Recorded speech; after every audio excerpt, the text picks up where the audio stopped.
Good evening and welcome to Alliance on the Move, our weekly television program here on DTV Channel 8 in Berbice. With me this evening, I have present leader of the Alliance for Change, Mr. Nigel Hughes, and former leader of the Alliance for Change, Mr. Kemraj Ramjitan. Gentlemen, good evening. Thank you for sitting with me for the next hour or so.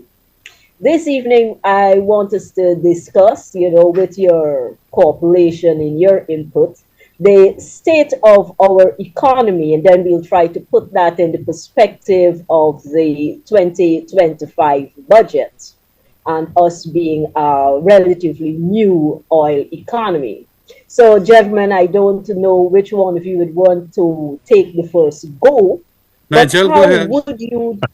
how would you describe the present state of our economy? First of all, good night, Beverly. Good night, Kemraj, and to everybody in regions 5 and 6. Happy New Year. I think this is the first program that Kemraj and I are on. I think we were in the last program last year. So Happy New Year to everybody. Um, 2025 for everybody is going to be a very important year, least of all because it's the year in which we will have national elections. And it's a year in which we're going to hear a lot of promises across the political spectrum. Everybody's going to try to win your support by offering a lot of, I call them goodies, or some people call them goodies. But we have to remember at the end of the day that we have an economy which has to be balanced. We have an economy in which we have to increase our exports, our ability to earn US dollars. And we have an economy where people cannot afford to live anymore. The cost of living has become so high.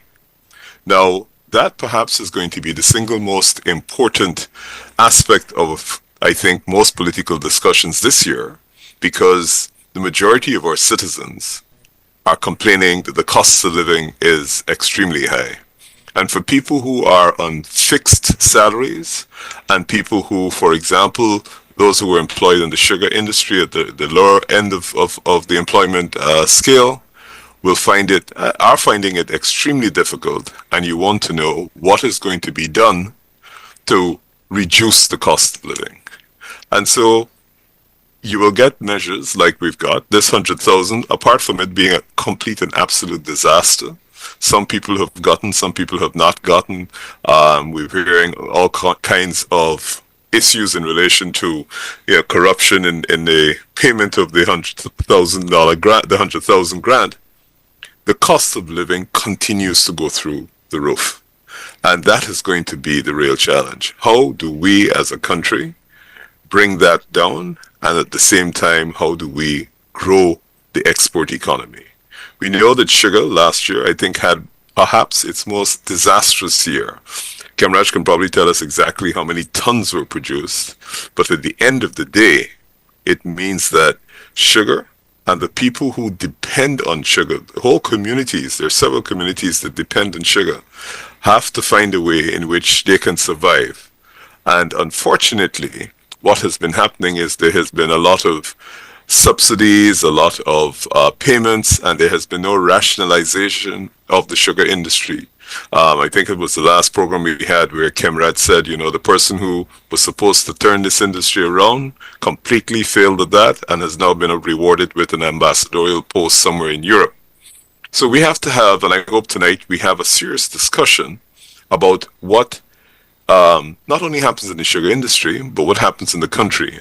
And I just want to say finally, we have to be very careful as a country to separate the income we get from oil and the income that we get from non-oil. Because everybody knows that we found oil. We have found huge amounts of oil. And therefore, when we talk about the income from oil, that is not the result of any activity you and I have done or anybody else has done. That has just been literally a gift from God. And so when we look at the economy and we look at how we're performing, we can't look at the amount of money we've made from oil because none of the political parties has created that. The question is, are we using the income from that resource properly, and is the rest of the economy, what we call the non-oil economy, and what we will be referring to tonight as the non-oil economy, has that been performing? And I dare say, I don't believe so, and I don't think the data supports that. That would be my opening statement. Thank you, Nigel. Kamraj, if we can continue from where Nigel has left off, how would you view the present economy? Nigel touched on the non oil economy and the need for us to see some growth in that area. You've been in parliament and in politics for a few decades. You were there even before Guyana discovered oil. How would you describe the economy, let us say, within the past 2 to 3 years and going forward? What are your expectations there? What are the projections you see? Well, it is that the expectations, especially from our ordinary people and even the business community, have not been met, notwithstanding almost 4 full years of billions of dollars, US dollars, as an extra revenue stream as against what we used to have prior to 2020. And Beverly, that is of paramount importance, because when we had thought that indeed this oil money is going to make life a little less miserable, it has increased a lot of misery, quite frankly. And one of the things is at economics level, the expectations is always going to be high. And of course, when you expect to do or be in a better state and you are not, it aggravates your state of happiness or your desire for happiness and so on. Because quite frankly, as rightly expressed by Nigel, what we have now is that our non-oil sector is not doing well at all. And the spendings of this government have been increased as a result of that oil to the extent whereby the balance is not there. You must have a balance in relation to how much roads and hospitals and this and that you will build as against what will be for social, economic betterment and improvement of the lot of your people. We are such a rich country now, and we project that we're going to be 43% rate of growth, this, that, whatever. And when you go meet people at Albion, when you go meet people at Bath Settlement, when you go meet people at Skeldon, all of them, even the business community, the only individuals who are not complaining are the contractor crony class. But everybody else, they can't fund their children to school, and now school have reopened, they ain't got money for pay the bus fare, some of them, to buy the clothes, to get the meals with them to go to school and so on. And it is an embarrassing situation because within the heart of the PPP support base, we find that the expressions of disgust and resentment are flowing heavily, and they try to cover it up. They don't want their media people to go there and to talk about them. They rather go to Linden. They rather go to the other places. But they must go to Albion. Let the Albion East Indians tell them how they feel about this economy. And we have been seeing reflections of it in even Stabrook News in its cost of living interviews. And we have been seeing it for ourselves when we go meet people there. I went and see my old lady a couple of times at the 47 village. I come downstairs and start chatting and saying how life difficult. Even somehow they're saying that this administration like it affect the fishing industry because when they go out and fish, they're not catching fish and so on. A whole set of things. And so it is really, really bad. And there are bad policies too. I have indicated years ago that we have to change this sugar industry, right size it as we did. They gone now and wrong side the thing by upturning the right sizing. They're spending so much money on sugar. This year they had projected 90,000 tons. Then they retarget after they changed the fellow to Chung from Sis Narayan Singh to Chung, and they said 70,000. They have not even reached half of the 70,000 tons of sugar for this year. And they are in a bad, bad shape, both the first crop and the second crop. And they got to plow in so much billions of US dollars. This year alone, I think is another $9 billion into the sugar industry and so on. So we are misspending money, knowing very well that the next generation don't want to be employed in that job, cut cane, fetch them on your back, and then put them on punt. This fetch, cut and fetch mentality, you ain't gonna get from the people from Albion and Port Morant and Skeldon anymore. This younger generation. And so, in view of that shortage of labor now, you got to start recognizing that we have to move away. Right size, mechanize, this, that. And when you mechanize, you can't get it in bed form like they now have. You have to level the entire land and do certain things that are far more, what you call, accommodating to mechanization. But this government almost, they cuss everybody that are the managers for those factories. They change them around, they transfer them, they discipline them. Some of them walk off and gone to America. Plenty of them gone because they're very competent fella. But they don't want to take instructions, but they must take the instructions. Jagdev said that he's going to see to it that the sugar industry becomes a prosperous thing. Well, we know what happened with Skeldon. Everything that fella touched turned to, well, I don't want to say it, but it is negative. And so to the extent then what it is that the people are suffering from, it's bad policies, bad economics, and it is not going to help.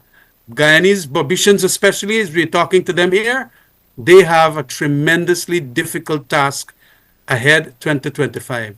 And we hope that they're going to recognize that it is not what their expectations were, and they deal with it very rationally at an elections when that time comes.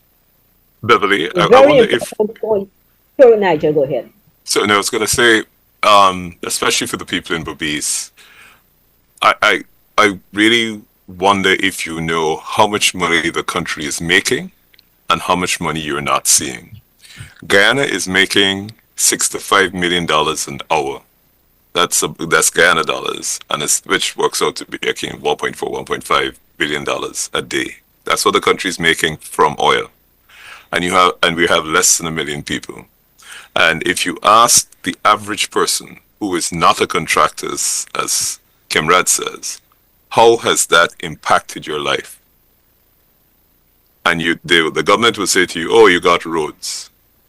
But you have to ask yourself a couple of questions. One was the quality of the roads, and we can come back to that. But two, more importantly, are you able to afford to purchase more food?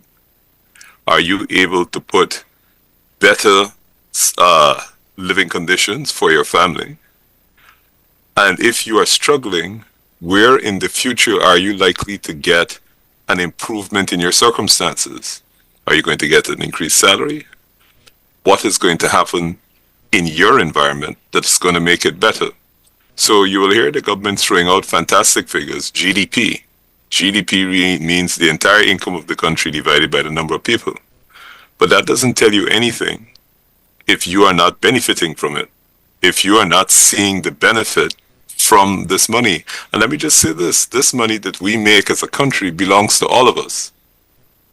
PNC, PPP, WPA, AFC, nobody put that there. This is not a result of any policy that any party had. We just got lucky. We were fortunate enough we found oil, and that the company that found the oil is capable of bringing it out of the ground. But if you look at what we, the Guyanese, have done and how we might have improved our exports, we haven't. And all this money that is coming into the country, every day you see they're spending $400-500 billion in schools, etc. It's not trickling down. And so that's a very, very important part, I hope, of our conversation during the night. I just wanted to highlight that. Guys, you mentioned, both of you mentioned, Kamraj clearly mentioned it, and Nigel, you alluded to it. Our policy on spending, because so much of the budget depends and is derived from earnings from the oil industry. That is a finite resource.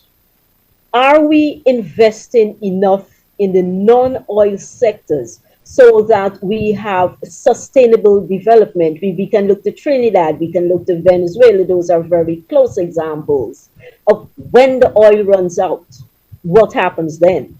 And so, my question to you, what policies do you see the present government putting in place or has in place for the sustainable development of Guyana? I'll let Well, Craig Kemmeridge go first this time. Beverly, yeah, Beverly, this government, apart from its crony capitalistic outreach at this point in time, is very corrupt. You go and you check the corruption index, and you will find that Guyana has one of the lowest in the world. I think it is number 44 out of 176 or whatever.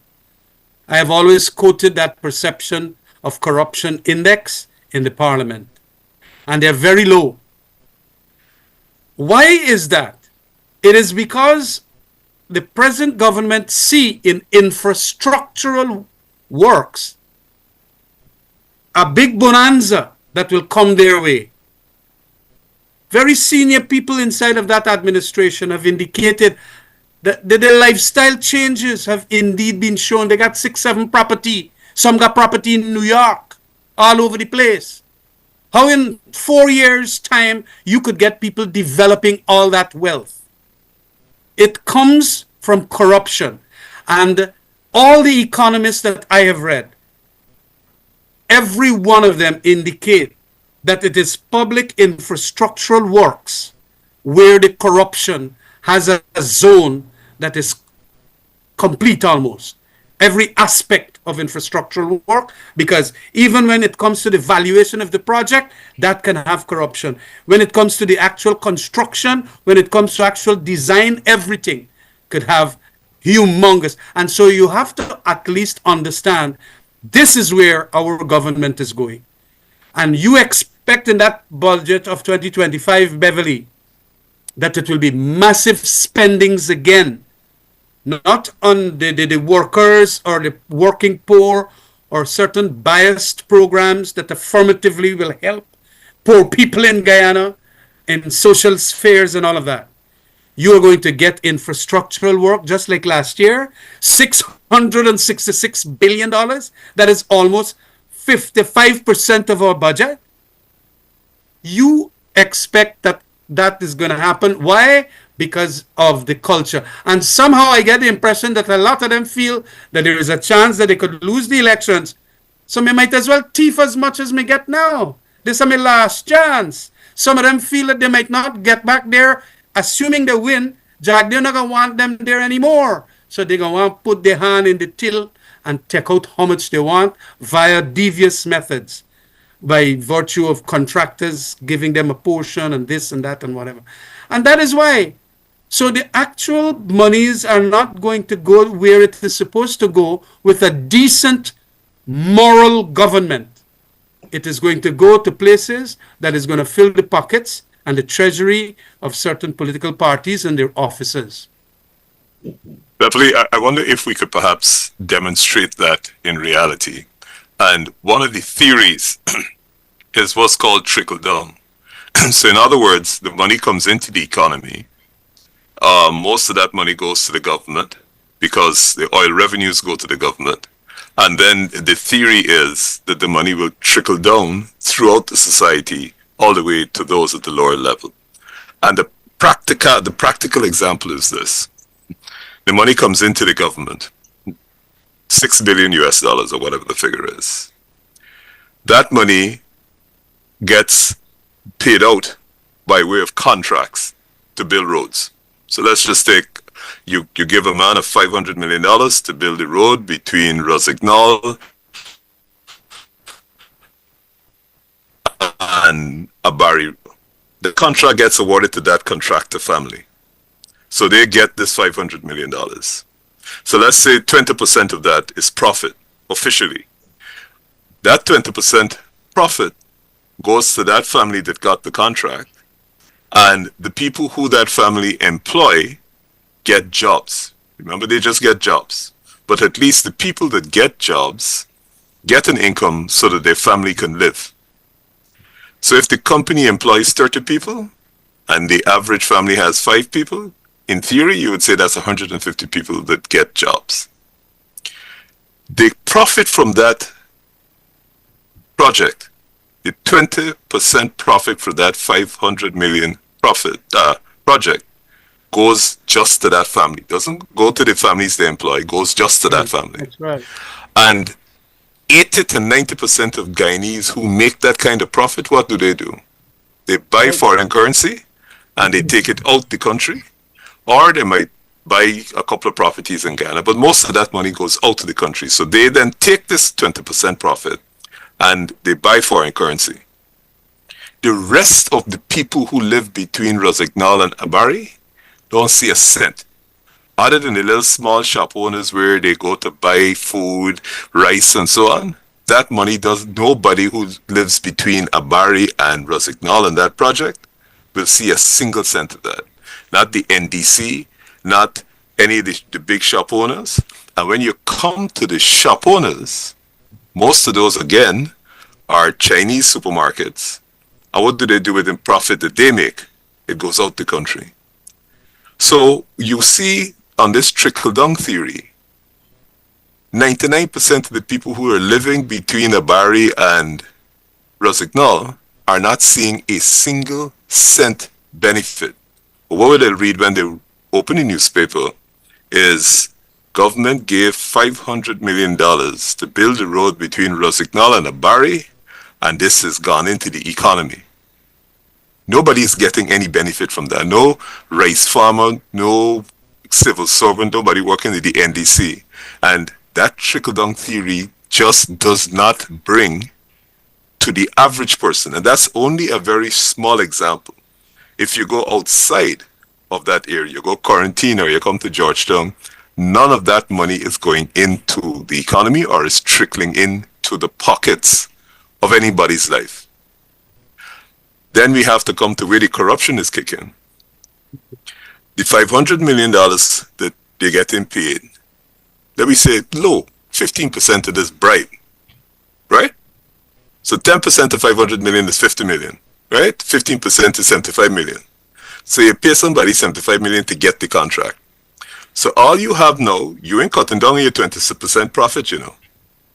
You have to make a minimum of 20% profit, and that's calculated on the $500 million, right? So the $500 million, 20%, you got to make sure you make your little 100 million, right? So you don't pay your bribe, 75 million. You got to make your 100 million. There's 175 million. So we're left back with $325 million to build a road that originally $500 million was supposed to build. So what's going to happen there? You're going to cut down on the stone, the aggregate, the tar, everything you're going to cut down on. You're going to cut enough corners. And then just to make sure that you get your money, you're going to spend more money again to bribe the engineer so he can pass the road, right? So if the road's supposed to be 10 inches thick, you're going to build it now at 6 inches. And you know what I mean? The 10 inches was calculated for all them heavy truck and thing for pass through. So when them heavy truck pass through for the 6 inch, the road gonna break up. Just like how the Heroes Highway already started to break up when they got to patch it. So the country now, which didn't get a single cent off of this $500 million they gave out, which they thought they were getting a proper 10-inch road, gonna end up spending more money to repair that road, right? They got to repair that road. So more money now. You got to go and look for another $250 million to fix that road in less than 2 years. Where you going to go? You're not going to go back to your old friend who gave it by before. So the same thing happens again. And then when you add in the amount of people that got for drive past the hole, get into accident because the road bad, then the society suffers more because people are now suffering because of the poor state of the road. And that shows how this trickle-down theory is the worst possible economic Policy. solution Yeah. and policy for our country. because everybody, as soon as they get this money, they're hustling to take it out of the country. So you don't have any real development there. The country gets hurt. The people in that community don't see the money. And so people, not only in Region 5 and 6, but throughout the country have to understand how you are not getting any benefit from this and how the corruption is eating away. Just to close off, remember that contract they gave to build, I think it's the pump station to Pui, Critic Country Company. Region 3. Right. It ain't built yet. So that's a loss, And then the government doesn't go and sue the company that they already pay the money. So normally if you pay 10%, but a lot of these chaps getting 80 and 90% and perhaps most of the contract money up front. And the government then go to get it back. When it don't work, what it's going to do is hire another company. So in effect, you're spending the same money twice. And you're ending up with a lower quality project. So I just want people to understand how this works. What you end up with is the worst possible quality product. And the money goes to these people who benefit. And these people who benefit take the money, buy US and go out. If they go to buy Amazon, then they buy fancy stuff. If they go up on holiday, whatever you think of they spend this money on, it works out to be foreign currency. And But what so is worth? Go ahead. What is worth? I want to mention. Sorry, I interrupt, but let me just. No, go ahead. As the thought is in my head, what the government in its corrupt practice has also started, in view of the fact now that they want the corruption to continue, is that they now take contractors and pay them over and above the engineer's estimate by $600-700 million. Yep. So if the contract price is $500 million, like what you talk there, they're now offering certain specialized contractors. But don't take this thing for the $500 million away, and the engineer estimate the value of it $1.1 billion, so that they could collect their $300 million now. 600. 600. No, I'm saying, right, because they jack up the thing so that the government might not only get 15% and $75 million, but the government or the officers involved who are taking the bribes are going to get more than that. Actually, Beverly, we had an actual example Yes. of that in that recently opened Crane Road over on the west coast Aye. of Demerara. Oh, That's right. The engineer's estimate in one of the blocks, the engineer's estimate. Well, let me just say this from the start. 24 or 25 companies bid for that block, for that tract of road that they had to build. 25. And the people that bid are international companies and some of the best local companies we have. Some of the best, SC, Nabi, the rest of them. They knock out all the other competitors except one company, right? So this one company alone, only their bid went through. And then they awarded the contract to that company at $600 million above the engineer's estimate. Now, how, if the government engineer said that the cost to do this work is X, what justification is there for saying X plus $600 million? They had a volcano overnight that they got to build around the volcano, or they got to build a tunnel under the river all of a sudden. Just think about it. $600 million, $3 million US above the estimates, the engineer's estimate. So that Guyana, the country, has paid $600 million into somebody's pocket for a project that is worth $600 million less than what the government paid. And what happens to that $600 million? You can't carry it to the bank in Guyana. They got to buy something, gold bars, or you can ship it out to the country in Guyana dollars. Do you realize? That's the corruption. You realize the scale of the corruption? So when we come to the budget, the first thing we have to realize is, don't worry with the big fancy numbers about how much $1 trillion. It is so much $1 trillion more for them to steal exactly like they stole that $600 million. All the increase in the size of the budget does It doesn't increase the amount of work or the quality of the work because they don't address that. All you're saying really is that there is more money to pay more $600 million above the government's estimate. And when you tell them, you bring examples of the corruption. Imagine the president at 5:30 call a whole set of people to abuse them about contracts that ain't finished on time. This is how the president work. But more importantly, what are those ministers doing? What are the permanent secretaries doing to check to see how the government money works? If you're going to build your house, you have a contract with a contractor that says this is what you're going to build, this is how much material you're going to use, this is the time frame.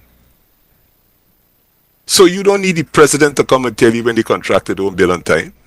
You don't need the president to come and tell you when the contractor say he bring in green heart and you end up with hardwood. You don't need the government to come and tell you when you're supposed to have concrete blocks that makes 341 or whatever, and you end up with one that is 000. That's not the work of the president. But at the end of the day, what you end up with is a product. If you end up with a bad house, and then the walls crack, and the wood shrink, so when you paint it, you see in the cracks between the wood, you end up with a corkball house. And that is exactly what is happening to Guyana. Except that when you end up with a corkball house, you're cork duck literally because you ain't got money to go and build a new house. And you don't have money to repair it, but you got the mortgage to the bank. The bank ain't concerned that you get a bad house. The bank, you could go and cry as much to the bank to say, well, look, the floor in the kitchen cracked, the tiles cracked. The bank can give you more money because they assessed your loan based on where your salary is. And your salary increase. The government, on the other hand, when they end up with that bad house, they ain't got no problem with money. They're going to say, knock it down. Or don't worry with the house, let me build a new one.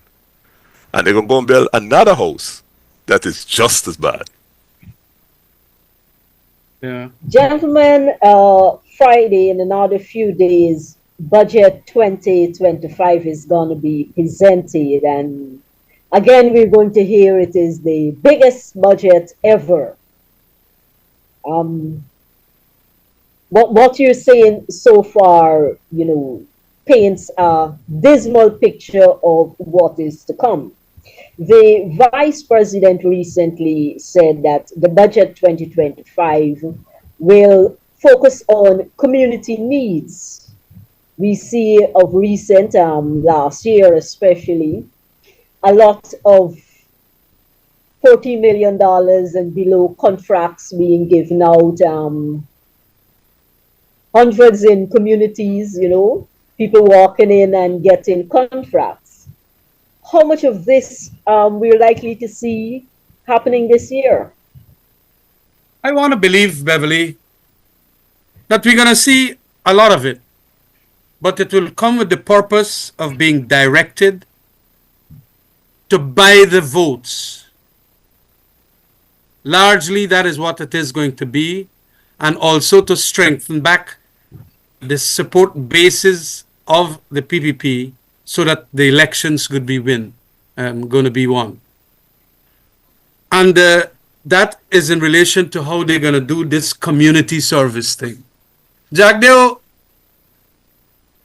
is clever when it comes to these devices because I know him. He's a fella who likes to win. And he knows that there is not sometimes, when poor people are plentiful and all of that, whenever you do a handout now, they sometimes become obeisant to you. And that is what he does. He ensures an impoverished set of communities are around. And elections time, he bear unto them gifts and behaves like the Lord. The Lord has come. Look, this is what I would hope that the Guyanese do not fall prey to. But it is definitely going to be on the table because the sophistication in relation to how you buy the votes can hardly come in any clearer way or could hardly come in any more devious manner. He's going to literally go there and say, look, this is what we have targeted for you. You take this, take a tractor, take a this. You will go to some Amerindian communities. He's going to give them speedboats. He's going to do that. And he's going to say, as part of the projected budget that was passed, we have $50 million for this community. And here we are here to distribute it. And he and Ashni and Irfan Ali will go and they're going to distribute it because the money is there. We collected about 4 billion US dollars for the oil in 2024. Okay? And so you have lots of money in that revenue stream that will go there. Again, infrastructure works. Well, I've already reiterated that to you. And so that will also be part and parcel of it. So their war chest is going to be big. The budgetary allocations are going to be large in relation to these community services. And that is what you're going to see in the budget to buy the vote to ensure that the PPP gets another 5-year term so that a lot of their projects are going to be brought to fruition within that other 5 year and so on. Because hardly anything is going to be completed as they have lied to the people, Edge Hill and Irfan Ali and all of them. Almost 70% of the public sector special works that are supposed to be done have not been done. It's only about 30%, although they put aside $666 billion last year. 70% of the work is still to be done. The gas, the shore project. I mean, the people fighting them right now in court for more money. Lindiska or whatever is the name of the firm and a couple of other big projects have stalled, literally. When they're projecting, they said we're going to get a bridge now at the end of the year. Now they put them March month. Now they put them to July month and all kind of thing. So they want to see that some of their projects come to fruition so that they can have, people will support them and so on. But I rather suspect that the Guyanese people are going to be smarter than that. And although times have been somewhat, difficult and so on, and they're going to say, well, at least they give me, we have to do our political work too to ensure that we bring this kind of mischief that the PPP will want to carry out on the people, to smarten up the people, and for them to go for a change come 2025. Beverly, I Gentlemen, want tell to. me. Sorry.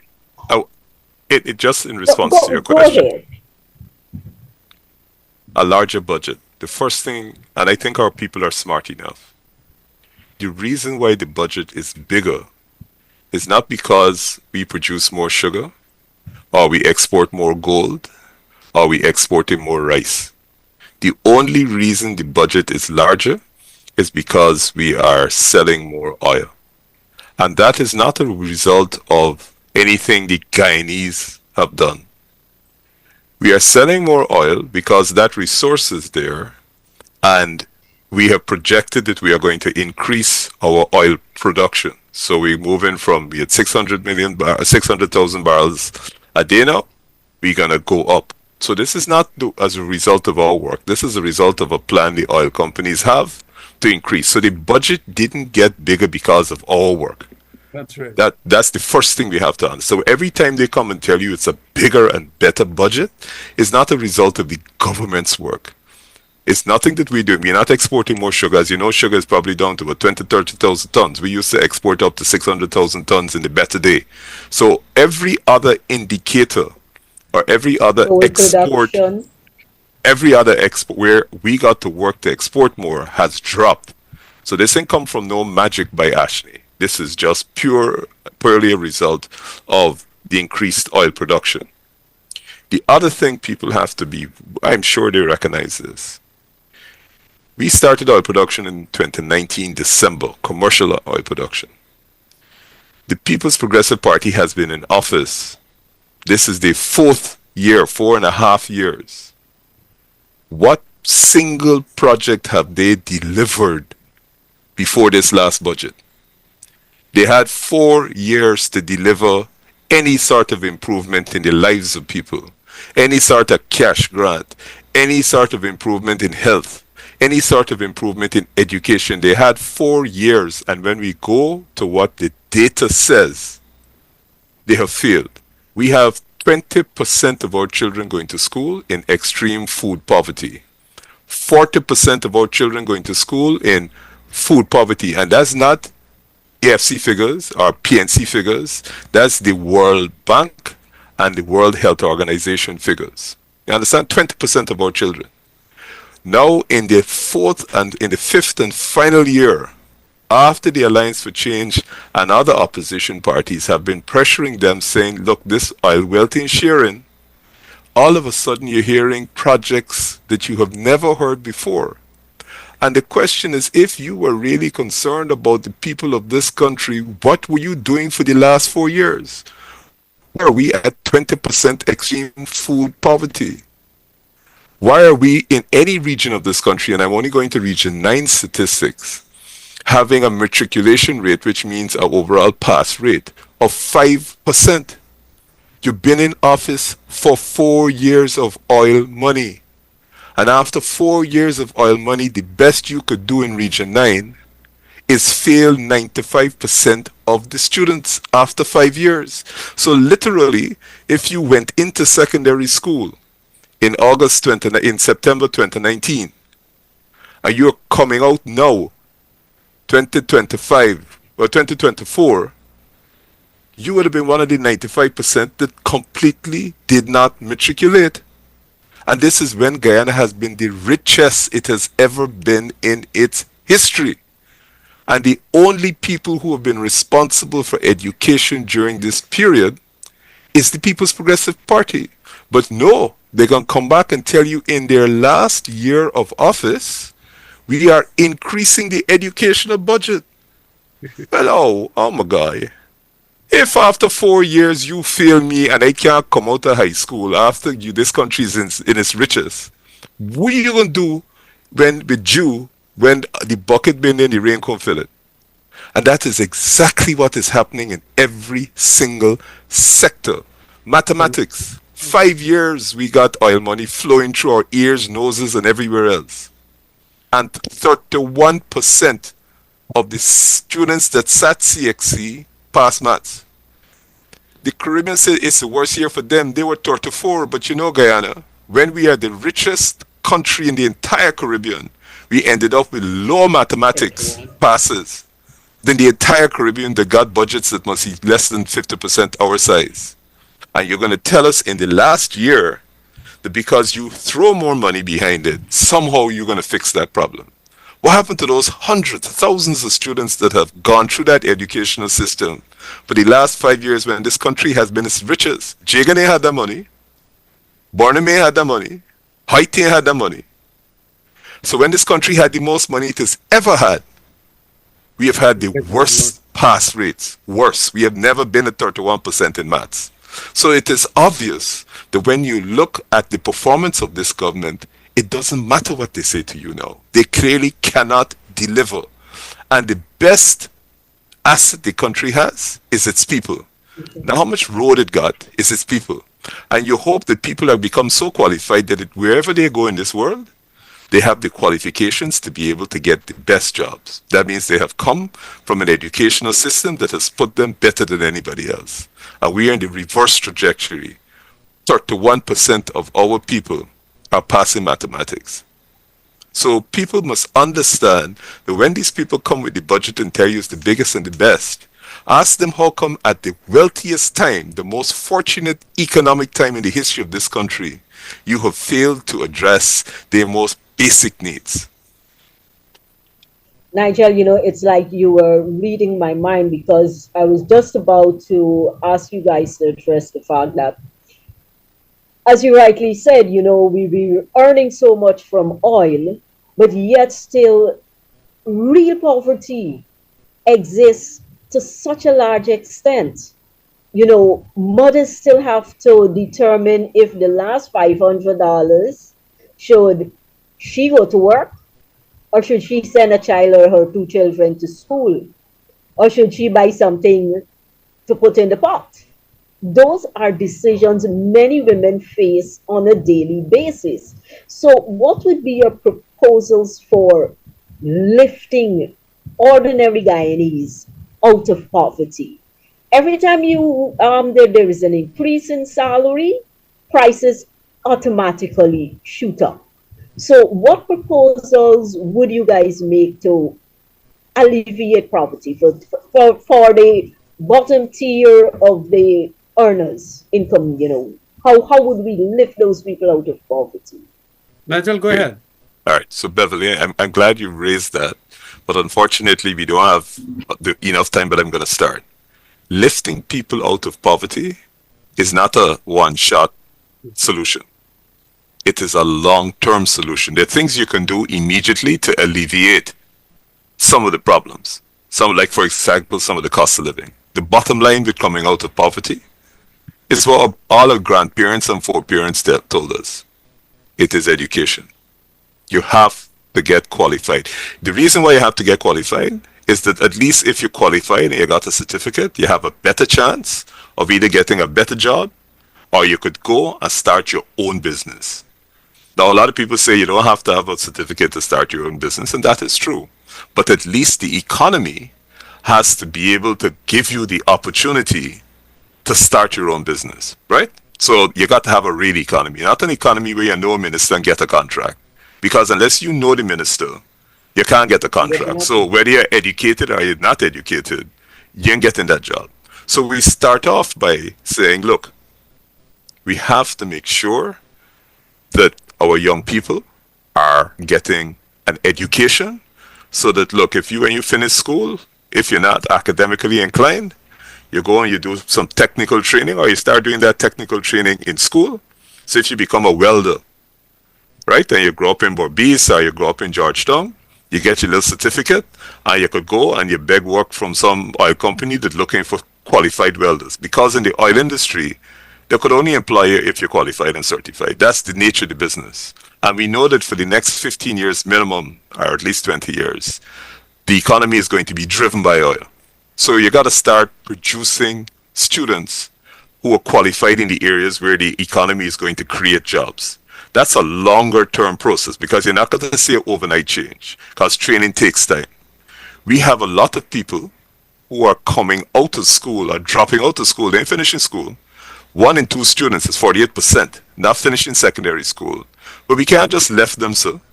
Because if you leave these people without qualification to their own devices, it's only a matter of time before they're going to end up in criminal activity. And look at Yep. Trinidad. Just look at Trinidad. Trinidad had to declare a state of emergency because the state cannot handle crime. They didn't get there overnight. But when they reach there, it's not something you can come out of overnight.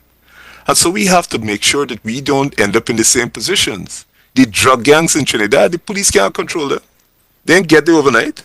So what we have to do now is all those people that fell through the cracks at school, and this is not a black or Indian, people falling through the cracks all over the place. There's this misconception. There's only people of a certain ilk falling through the cracks. If you go into all them PPP support areas on the East Coast and the quarantine, look at the drug use. It's just that it is not in the city, so you don't see it. More and more of the young men are getting addicted to That's so narcotics. true. That is very true. That means that they ain't gonna have work. And when you get addicted to narcotics, apart from the criminal activity of consuming the narcotics, you're going to commit more crime to be able to pay for the narcotics. Media habit. Right. So what we have to do, and I said this yesterday, and it's very, I know people are going to say, how are you bringing it back? But this is on a voluntary basis. We have to have mass training across the country that will educate these people in a particular skill and instill the most important thing that anybody can have in business, and that's discipline. If you grow up without discipline, I'm sorry, it don't matter whether you're a lawyer or whether you're a street sweeper. If you don't wake up at 5:30 to get up to go to work, you're not going to make your money. That is a fact of life. And unfortunately, in our society, a lot of people who fall through the cracks or go through school and don't come out with any sort of qualification, that element of discipline is not necessarily there. So it's like a voluntary national service across the country. We have to set up these centers where these people who didn't make it in school, they might be very good at technical skills or potentially good at it, and we train them, whether it's 6 months, 8 months, and they get the discipline so that when they come onto the job market, they're coming onto the job market with qualifications. So they could either get a job in the oil industry or they could start their own business. And then starting your own business, the state has to be able to provide that kind of startup financing. So they have an opportunity to get the foot into the door for this country, which if it's managed properly, is going to be the most successful country. But that way you do it. Otherwise, what happens is this. Now that's exactly what's happening now. You notice most of the contractor companies that fetch in sand from Suzdijk to Georgetown, most of the companies that win in the road contracts, the big ones, are all foreign companies, Trinidadian companies in particular. So it's not even as if you are growing the Guyana business class in construction. Other than little corruption, you're not even building the business class because those truck drivers and the people that own those trucks are not even Guyanese businessmen. We have a company called Ashoka building the road from the East Coast to the East Bank. They're importing truck drivers. Do you believe that? They are importing truck drivers. That is not a high level job. Imagine the amount of Guyanese that could be providing those trucks. So to get back to your question, we have to make sure that we train our population. That's the most basic responsibility any government has, is to make sure that the population is trained. And I know everybody likes to make this comparison to Singapore, but I gotta make it to Singapore and parts of India and parts of China. But let me go with Singapore. Singapore has no natural resources. They don't have no oil, they have no gold, they don't have any forests, they have no natural resources. However, they are the most vibrant, advanced economy in Asia.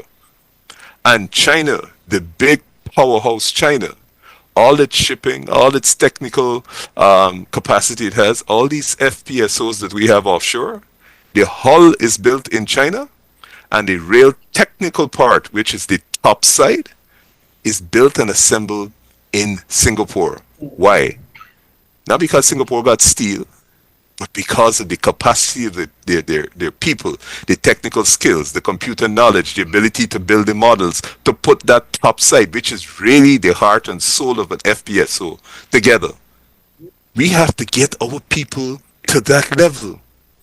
We don't need to find a lot of big industrial low-level jobs. We're less than 1 million people. So Brazil, which has been begging for decades to get a port to export their goods, if Guyana does exactly what Singapore does for that, Brazil can produce billions of stuff that it can export through Guyana. But to come back to your question, so we have to develop these education training centers. We have to build a business class, not a merchant class. And let me just explain the difference between merchant and business. Merchant class and merchants are people who buy goods overseas cheap, come in Guyana and sell them expensive, make a big profit, and you say he's a businessman. That don't do nothing for the country. All you doing this, like if you go to Amazon and buy it, except that they're buying it for you and bringing it in and making a markup, and they say, look, you make X billion dollars this year. A true entrepreneurial class creates the ideas, like the Elon Musks of this world, like the Bill Gates of this world. And the only way you're going to be able to develop that kind of knowledge economy, especially with AI being as important as it is that your children have to be trained to that level in a modern economy. So we got to be produce people who doing the computer skills, people who doing designing programs, people who are writing scripts for computer programs. And that's not difficult because our school population is only, what, 15, 16,000 students coming into the job market every year. India has a school, I forget the name, I think it's something information technology, that is better than the Institute, yeah. best institute, that is better than the best in technology in the United States, is better than MIT. There are students who rather go there than go to MIT, which is the Massachusetts Institute of Technology. So India realized that you have to develop the technical skills, and it is, at the end of the day, the smartest people are the best citizens to have. That's what we have to concentrate on. So we have to change our educational system from the beginning. Kids between 3 to 7, the most vital years of their life, have to have a better form of tuition. To build their creative thinking and approach. And we have those examples: China, India, Singapore. So the teachers who teach those students have to be trained differently. So we shouldn't be pouring billions of dollars into infrastructure. We should be pouring billions of dollars into our human infrastructure and training our teachers, training the people who have to teach the students who are going to become the creative entrepreneurs in the best possible way. You see, but it is not sexy. You can't drive down the road and say, look, we have 500 teachers with first class honors out of the best institutions in the world. You can't do that. But you can drive down the road and say, look, um, you got a new road here, boss. You used to have red road. Now you got a new road. And ask people to vote. But people must realize what an insult to their intelligence it is That's right. to do that. I prefer to go through Fort Morant, Rusignol, Hope Tongue, all those areas, and find 100 highly qualified teachers training the next generation. Then tell me you give some fancy highway, and I must be grateful. And Kemraj touched on it. If you have a government who depends on the fact that you're stupid and therefore you can't ask questions. They want to keep you ignorant. They want to tell you we're giving you the biggest budget when the biggest budget ain't coming from nothing they do. The biggest budget coming from the fact that Exxon opening another oil field. Nothing to do with you. And all of a sudden you run around saying thank you. Imagine the indigenous community, as Kemrad says, where they're going to give them tractor and trailer. Imagine after 4 to 5 years, 4 years in office, the primary and secondary school students in Philippi were using pit latrines. This is after 4 years of commercial oil production. Are you going to go and tell them people take a tractor this year and vote for me? And the only reason they got they give the change in the pit latrines is because some political party going to expose you and then they say they got latrine policy? How you could be the richest country, fastest growing, after 4 years at $65 million an hour, and you got citizens in pit latrines at not even at nursery school? How does that happen? And still, in that same community, the pass rates are awful. They don't have internet in the school. Basic vehicles for bringing knowledge to people. But like I said, I can go on to explain this for hours because people need to understand the context in which this happens. Yeah, Beverly, I know our time is running out, but I want to make it quite clear that we had put up an experiment through my ministry under the community strengthening, it was called the Citizens Security Strengthening Program, whereby we pluck out the vulnerable people, kids 18 to 23 or thereabouts, and even younger. Once the community leaders saw that these fellas are vulnerable, they could get to do wicked things a little in the future. They saw their lives, their family lives and so on, mother getting beat up and this and we took a portion of $5 million to ensure that the mechanics next around that neighborhood, or the spray painter around that neighborhood, or the refrigerator fella around that neighborhood, to accommodate 5 of these fellas. And the thing worked magnificently. We paid them $70 a month to at least catch a taxi to go to that schooling. And it's a 6 months to 9 month program. And it made so many technicians out of, there were 3 communities in quarantine, lots more in Region 4, and we had a couple in West Dem. And it worked. A lot of the women became, them girls would just look at their fingernail and doll you up and so on. And they are fully employed now. And they're employing other people.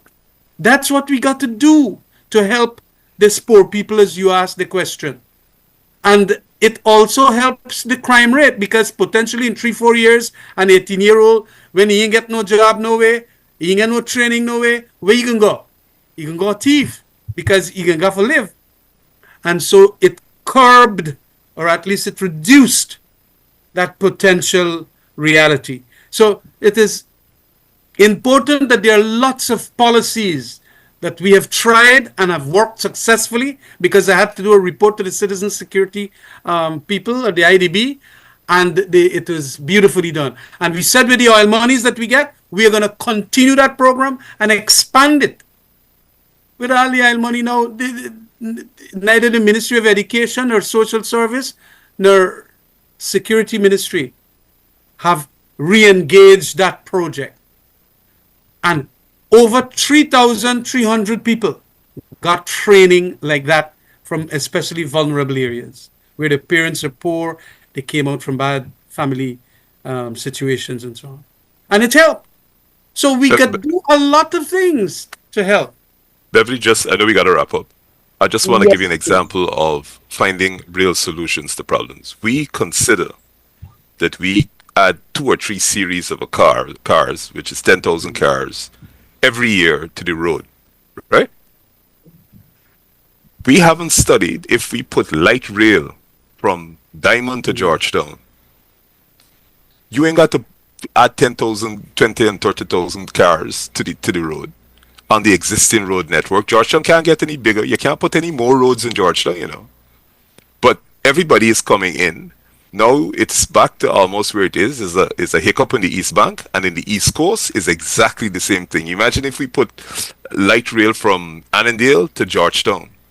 You don't have to get in your car, two of you, you and 2 children, and drive to Georgetown. You could get on that rail and you're in Georgetown.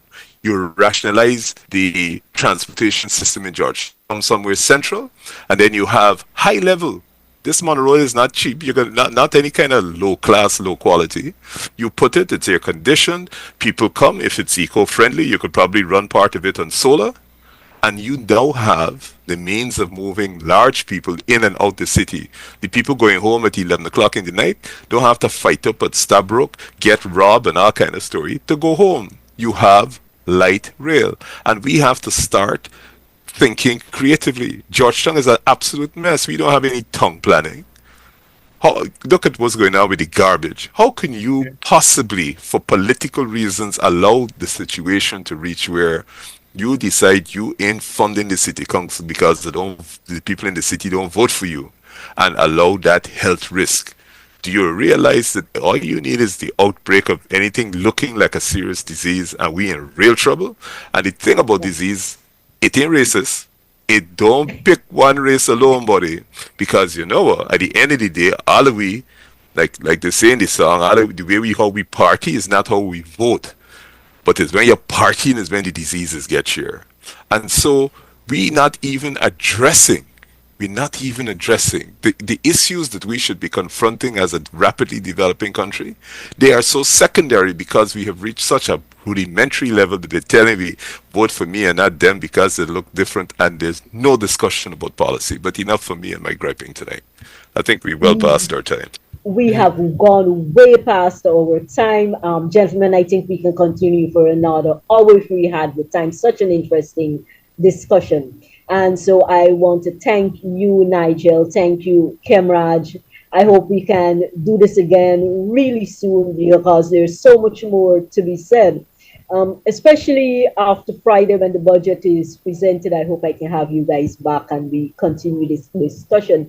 And a very special thank you to Team DTV for accommodating us. So, guys and our viewers, good night and thank you. Thank you. Right. Bye bye.